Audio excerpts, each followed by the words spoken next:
Tata মা। বন্ধুর জন্য সেলিব্রেশন ক্যাডবেরি কিনে নিয়ে যাবে। আর ইন্দ্রর মুখটা একবার দেখিয়ে নি। কোথায় প্রভু? আবার রাস্তায় বেরিয়ে খোঁজ নিচ্ছে তোর মা ঠিক আছে? মানে তুমি খাবে না, মেয়ে খাবে না, তাও মাংস কেন করছি না? দুপুরবেলায় মাংসটা বানিয়ে রাখো, রাতে আমরা খেতে পারবো। দুপুরের খাওয়াটা আগে হজম করো, তারপরে। ও কিছু করবে না আজকে। হ্যাঁ হ্যাঁ টাটা। হ্যাঁ হ্যাঁ টাটা। ইন্দ্র প্রভুকে ওর বন্ধুর বাড়িতে পৌঁছে দিয়ে আসবে। আসবে কি, সাব ডিভিশনে খেতে চলে যাবে। এই যে এই আওয়াজটা এক নাগারে কানে আসছে তো, পুরো পাগল হয়ে যাচ্ছি বন্ধু, পাগল হয়ে যাচ্ছি। মানে জানলা কপাট আটকে বসে থাকলেও কান ভেদ করে মাথার মধ্যে বাড়ি মারছে এই আওয়াজটা। সে যাই হোক, প্রত্যেক বছর তো দেখেন জন্মাষ্টমীর আগের দিন আমার বাড়িতে একটা আলাদা রকম তোড়জোড় শুরু হয়ে যায়। আমার বাপের বাড়ির লোক আসবে, আমার শ্বশুর বাড়ির লোক আসবে, পুপুর বন্ধু বান্ধবরা আসবে। জন্মাষ্টমীর দিন ঠাকুরকে কি রেঁধে বেড়ে দেবো, এই নিয়ে একটা আলাদা রকম আনন্দ উৎসব। তবে এবছরে চারপাশের পরিবেশ যা ভারী হয়ে রয়েছে, তাতে 10 জন মানুষকে ডেকে হই হট্টগোল করার মতন মানসিকতা নেই, মনই চাইছে না। তিলোত্তমাকে আমরা চিনি না, জানি না, তবু ওর কষ্টটা যেন আমাদের বুকে বিঁধছে, তাই না? কালকে ঠাকুরের জন্য শাড়ি জামা কাপড় কিনতে গিয়েছিলাম, শ্রীরামপুর মার্কেট পুরো ফাঁকা। আপনাদের দেখাচ্ছি ঠাকুরের জন্য কি ধরনের কাপড় এনেছি। মানে দোকানপাটও যে মানুষ বসাবে সেই এটা নেই। উৎসবগুলো যেন কেমন হয়ে যাচ্ছে গো। জিজ্ঞাসা করলাম যে এর থেকে ভালো জামা নেই? বলে না দিদি, কলকাতায় তো যাওয়া হচ্ছে না, মাল আসছে না, এখন এগুলোই আছে, এগুলো আর বছরের। আর জন্মাষ্টমী উপলক্ষে এই শাড়িটা পরবো বলে ঠিক করে রেখেছিলাম। পুপুও এই ধরনের একখানা শাড়ি পরতো, পুরী থেকে এনেছিলাম আমার আর পুপুর জন্য যে শাড়ি দুটো। আমারটা আমি পরতাম, পুপুরটা পুপু পরতো। কিন্তু এবছরে উৎসব অনুষ্ঠান হচ্ছে না, তাই পুপু শাড়ি পরবে না। আর আমি আমার শাড়ির ম্যাচিং করা একখানা ব্লাউজ নিয়ে এসেছি। ব্লাউজের পিঠটা কাটতে পারলে ভালো হতো। পিঠ বন্ধ করা ব্লাউজ পরলে না দম আটকে আসে। ওই যে খামোখা চিৎকার, এর কোনো কাজ নেই সারাদিনে, খালি চিৎকার আর চিৎকার। ফরিনকে পরে খেতে দেবো, আগে ঠাকুর ঘরটা মুছে নিই। অন্যান্য বছর আমার বড় নন্দাই এসে ঠাকুরটাকে পরিষ্কার করে দেয়, চকচকে ঝকঝকে করে দেয়। এবছর উনিও আসতে পারবে না, শরীর নাকি তার এত খারাপ। ঠাকুর ঘষে মেজে পরিষ্কার করার দায়িত্বও আমার উপরে। সমস্ত কিছু গাট্টি বোচকা বেঁধে মেশিনের কোনায় রেখেছিলাম।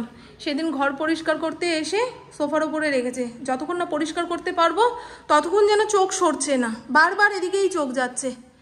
আগে ঠাকুর ঘরের ব্যালকনিটা দেখাই। অবশ্য এটা এখন আর ব্যালকনি নেই, স্টোর রুম হয়ে গেছে। আমরা যখন বাড়ি করি তখনই বেসিন লাগানো হয়েছিল। এই এত কিছু পার করে বেসিন পর্যন্ত যাওয়া খুব কঠিন, তাই ওটা আর ব্যবহার হয় না। ভেবেছিলাম এই বেসিনটাকে টেনে এই কোণাটায় লাগাবো। সব ঠিকঠাক হয়ে গেল। মিস্ত্রির কানে খবর পৌঁছেছে এবছরে আমরা জন্মাষ্টমী অত ধুমধাম করে করছি না, সেও আর এলো না, এইভাবেই পড়ে রয়েছে। দেখা যাক এই কাজ কবে উতরায়। কালকে যে কি মুষলধারে বৃষ্টি হয়েছে, মনে হয় আকাশ ভেঙে চুরে পড়বে, সব ফুটো করে ভাসিয়ে নিয়ে চলে যাবে। ঘন্টা 3-4 বৃষ্টি হয়েছে। লাস্টে তো ভয় পাচ্ছিলাম শ্রীরামপুর না ডুবে যায়। কত এলাকা জল থই থই, গাড়ি চলাচল বন্ধ ছিল। এইরকম পরিস্থিতি জানেন, এরকম বৃষ্টি অনেক দিন পর হলো। চলুন আগে এই জায়গাটা পরিষ্কার করি, তারপরে ঠাকুর নামাবো। হ্যাঁ, এই কেমিক্যালটা আমার ঘরে রয়েছে, এটা দিয়েই ঠাকুর পরিষ্কার করতে দেখেছি জামাইবাবুকে। আমিও চেষ্টা করব, জানি না কতটা করতে পারবো না পারবো। ছেলেদের গায়ের জোর আর মেয়েদের গায়ের জোর অনেক তফাৎ, অনেক তফাৎ। চলুন একবার ছাদ থেকে ঘুরে আসি। জানেন কালকে ইন্দ্র এতগুলো গাছ এনেছে, আজকে একটু বৃষ্টিটা ধরেছে তাই, নাহলে গাছের গোড়া মোড়া পচে গাছ অসুস্থ হয়ে যাচ্ছে।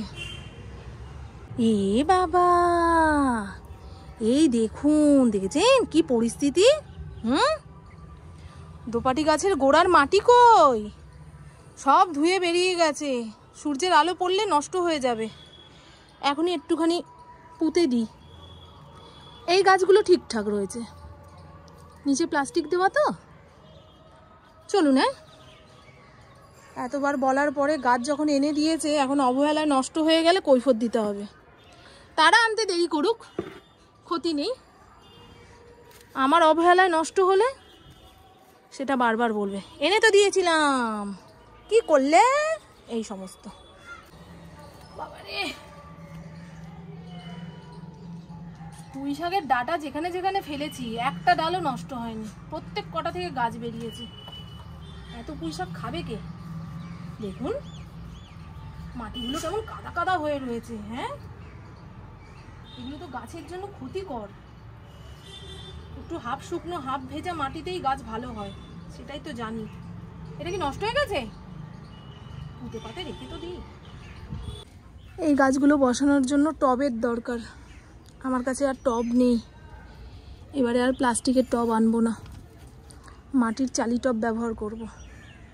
তাতে গাছের গোড়া নাকি ঠান্ডা থাকে। আর প্লাস্টিকের টব দেখুন, 6 মাস কি 8 মাস হয়েছে, পুরো হাত দিলেই মনে হয় ভেঙে যাবে, কুড়মুড়ে হয়ে গেছে রোদে জলে ভিজে। চলুন, এই এক একটা ক্যারেটে 4টে করে দোপাটির চারা পুঁতেছি, আর একখানা তো রইল। এইভাবে গাছগুলো আনলে সবকটা ভালো থাকতো। আর যেভাবে গচিয়ে দিয়েছে সেইভাবেই নিয়ে চলে এসছে। একদম ঠিক টাইমে ছাদে এসছি। কাল সকালের আশায় গাছ ফেলে রাখলে গাছগুলো জীবিত থাকতো না। এবারে ঠাকুর ঘরটা আগে গুছিয়ে নিই।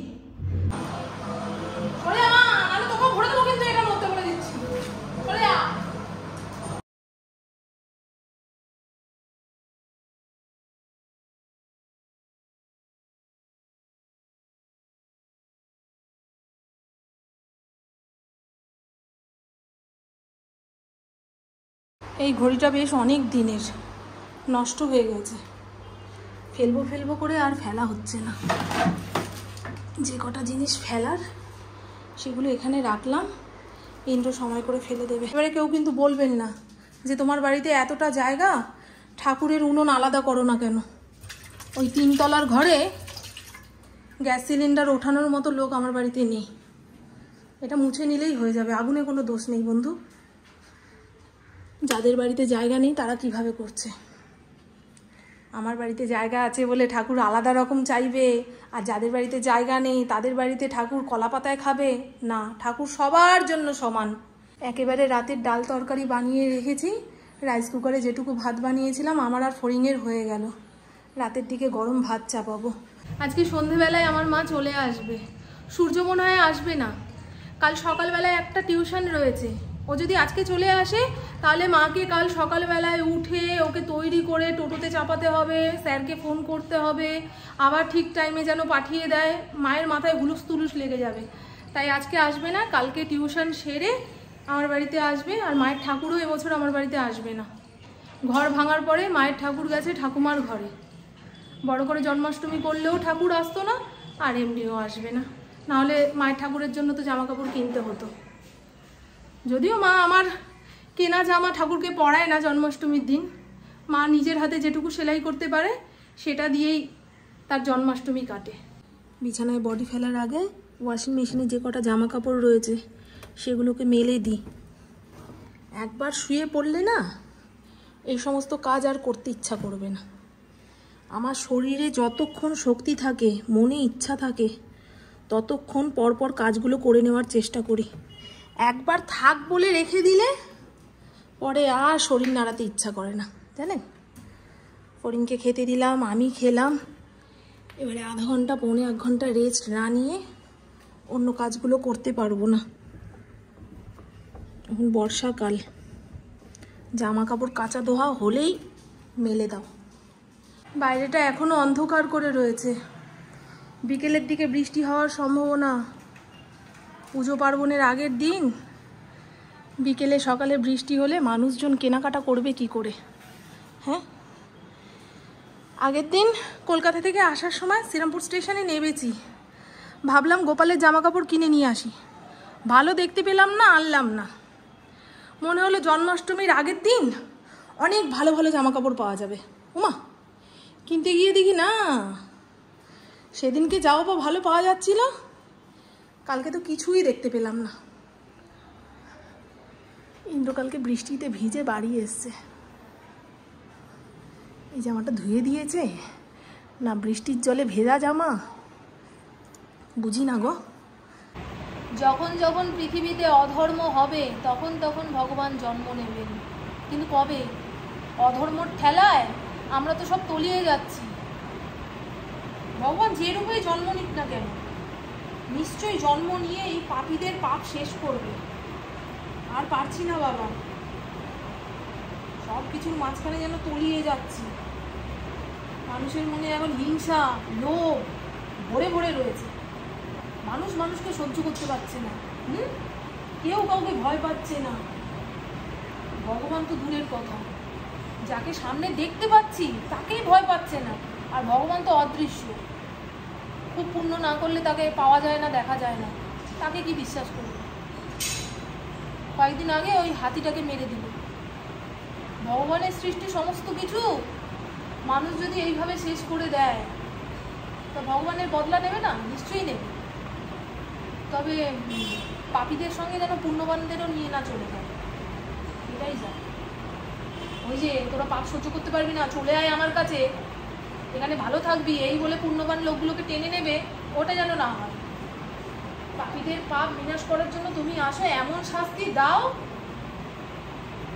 যেন তোমাকে ভয়ও পায়, বিশ্বাসও করে। এখন এটাই চাইছে মনে হয়। আজকে রবিবার যে মনেই হচ্ছে না, দেখুন চারপাশটা কেউ জোর করে থামিয়ে দিয়েছে এরকম মনে হচ্ছে।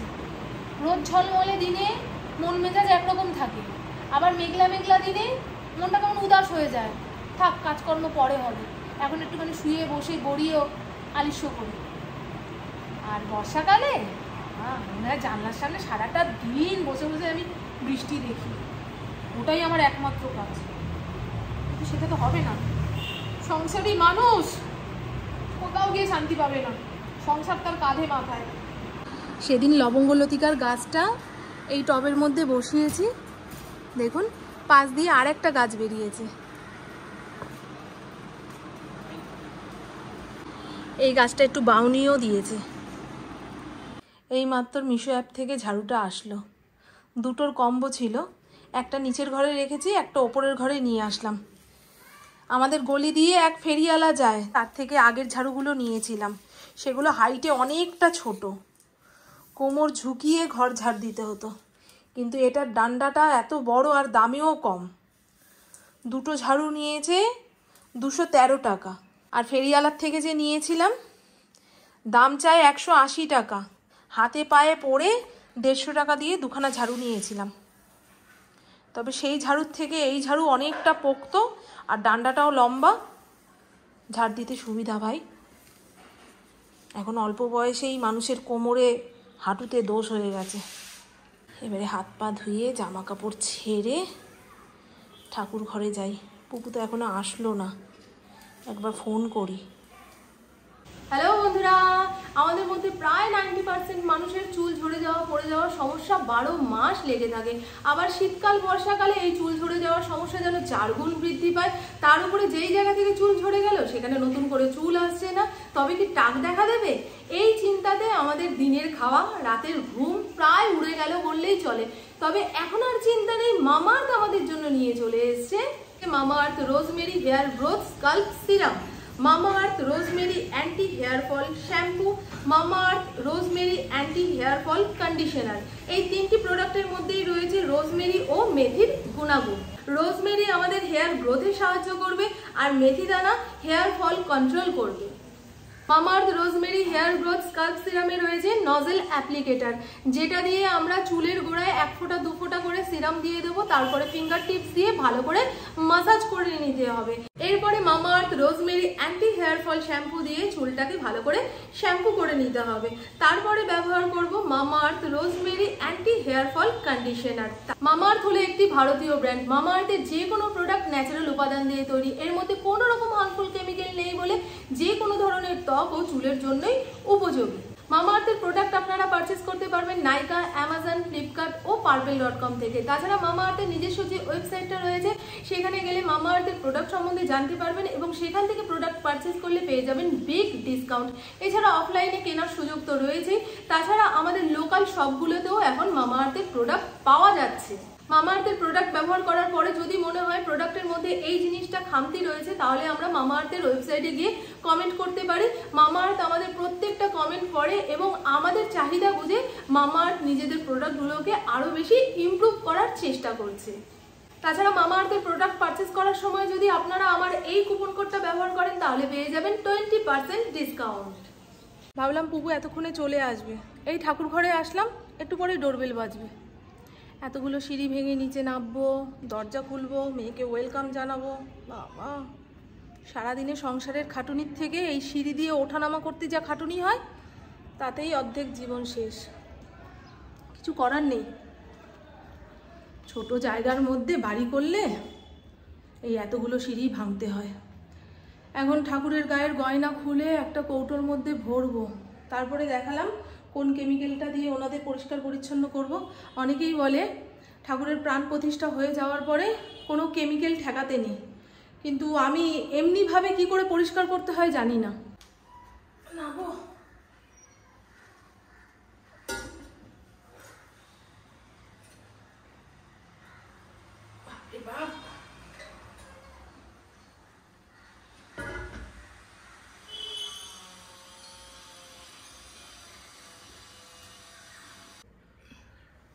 এটা রূপোর জবা ফুল, কোনো একবার ধানতেরাসে কিনেছিলাম ঠাকুরের জন্য। আমি এই প্রথমবার নিজের হাতে ঠাকুর পরিষ্কার করলাম, অন্যান্য বারের তুলনায় হয়তো চকচকে ভাবটা কম এসছে।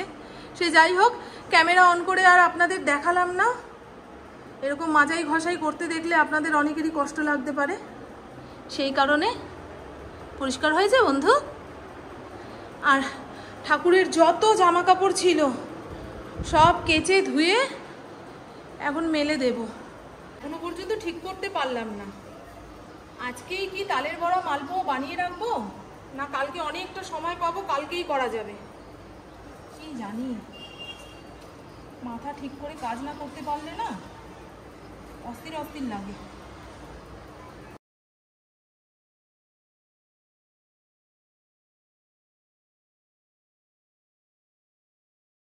আমার মা যে কখন আসবে বলেছে তো 6টার সময় আসবে। এই গেট খোলার আওয়াজ পেলাম রে, এখন গেট খোলার আওয়াজ পেলেই মনে হচ্ছে আমার মা আসলো।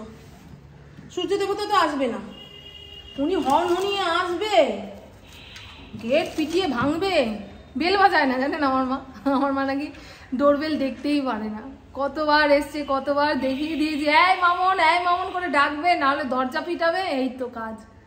আসুক, হ্যাঁ আমি ততক্ষণে সন্ধ্যা পুজোটা দিয়ে নিই। চলুন বন্ধু, আমার বকবক আজকের মতন এইটুকুই। আপনারা সবাই খুব খুব খুব ভালো থাকবেন, নিজের শরীর খেয়াল রাখবেন, সুস্থ থাকবেন, আর অল টাইম স্মাইল করতে হবে। টাটা, খুব ভালো থাকবেন।